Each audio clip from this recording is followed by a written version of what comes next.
The White House is moving toward developing ties with the Muslim Brotherhood and other Islamist groups in the Middle East. National Journal reports the president believes he has no choice but to cultivate the Brotherhood and other groups he believes are relatively moderate. One State Department official tells the magazine, quote, "The war on terror is over, and now the Arab world may find a route to democracy through Islamism, but those moves may hurt the president politically." CBN News terrorism analyst Eric Stakelback joins us now for more on this story. Eric, you attended an event earlier today, I understand, about the Muslim Brotherhood. What did you find out? Lee, very timely event with what Wendy just described. The Obama administration is obviously openly now embracing Islamist groups like the Muslim Brotherhood. Well, today at the National Press Club here in Washington, D.C., the Center for Security Policy had a really eye-opening event, Lee. They are releasing a 10-part online instructional course, online video instructional course for the average American, all about the Muslim Brotherhood. It's called The Muslim Brotherhood in America. It breaks down this group, what they're all about, and why they're so dangerous. And we spoke to Frank Gaffney, Lee, the president of the Center for Security Policy. Let's look at that now. Jihad, which is commanded by Shari'ah, takes more than one form. We are not winning a war that we honestly are not even recognizing we're in, against jihadists that are using not just violence against us, but civilization jihad as well.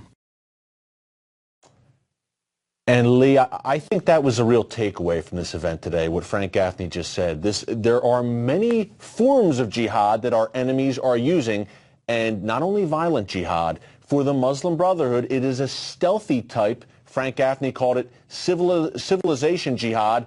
Their philosophy is, hey, we don't have to blow you up now. We can win through elections. We can get jobs in the media. The government slowly infiltrate. And then the final stage is, yes, violent jihad.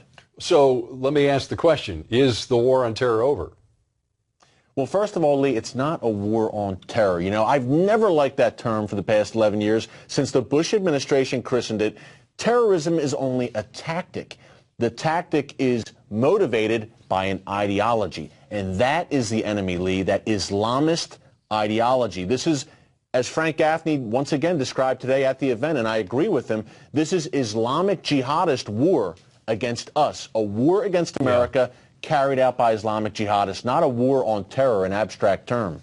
Eric, I wanted to ask you, obviously you have this perspective on the Muslim Brotherhood shared by Frank Gaffney and others.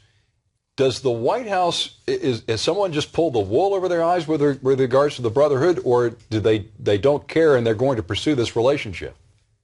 I think it's a little bit of both, Lee. I think some in the White House are just ignorant. They fail the first rule of war, know your enemy. Yeah. On the other hand, I believe there are those in the White House who absolutely know what the Muslim Brotherhood is all about. And by the way, Lee, a Muslim Brotherhood delegation from Egypt was in the White House just 2 weeks ago. So a group that is the granddaddy of them all when it comes to Islamic terror groups, which spawned al-Qaeda, Hamas, was in our White House.